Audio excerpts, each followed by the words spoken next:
بسم اللہ الرحمن الرحیم۔ صلہ رحمی، رشتہ داروں کے ساتھ اچھا سلوک کرنا، یہ وہ نیک عمل ہے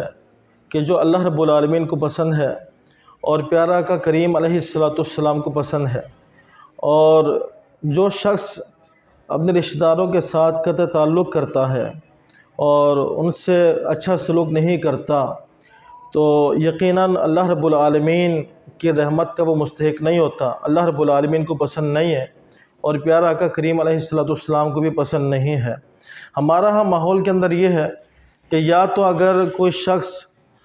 دنیاوی حوالے سے ترقی کر جائے، اس کے پاس مال و دولت کی فراوانی ہو جائے تو وہ غریب رشتہ داروں کو بھول جاتا ہے، وہ اپنا اسٹیٹس اور لیول کو دیکھ رہا ہوتا ہے۔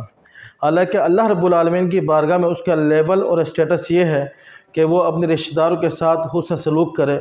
اور وہ تعلق جو کہ اگر کمزور بھی تھا اس کو مزید مضبوط کرے اور غریب رشتہ داروں کے ساتھ وہ پہلے سے زیادہ اچھا سلوک کرے۔ اللہ رب العالمین نے اسے یہ موقع عطا فرمایا۔ اور دوسرا یہ ہوتا ہے کہ رشتہ دار جب بعض دفعہ ناجائز کرتے، عموماً ہوتا بھی ہے، اگر رشتہ دار میں کوئی بندہ آگے بڑھتا ہے تو دوسرے رشتہ دار اس کے ساتھ کیا کہتے ہیں، وہ جیلس ہوتے ہیں یا ناراض ہوتے ہیں یا اس کو پسند نہیں کرتے، بہت ساری چیزیں ہوتی ہیں۔ اور یہ بھی ہوتا ہے کہ بندہ رشتہ داروں کے ساتھ اچھا سلوک کرتا ہے اور دوسرے رشتہ دار اس کے باوجود بھی، اچھائی کے باوجود بھی اس کے ساتھ برا سلوک کرتے ہیں، اس کے لیے برائی چاہتے ہیں۔ ان تمام چیزوں کے باوجود اللہ رب العالمین کے حبیب کریم علیہ السلام نے کیا ارشاد فرمایا،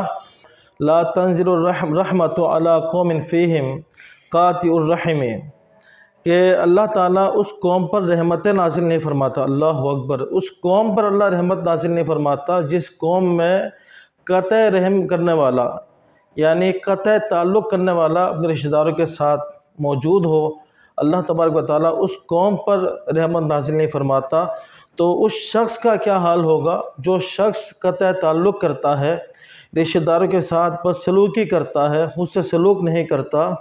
تو پھر اللہ رب العالمین کو اس پر کتنا غضب ہوتا ہوگا۔ رشتہ داروں کے ساتھ اچھا سلوک کیجئے، اسی میں خیر ہے، اسی میں بھلائی ہے اور اس میں اللہ رب العالمین کی رحمت ہے۔ بہت سارے احادیث مبارکہ میں ہے کہ رزق میں برکت ہوتی ہے، عمر میں برکت ہوتی ہے، معاملات کے اندر بہتری آتی ہے، خیر اللہ رب العالمین کی طرف سے نصیب ہوتی ہے، تو اس لیے رشتہ داروں کے ساتھ بندہ اچھا سلوک کرے۔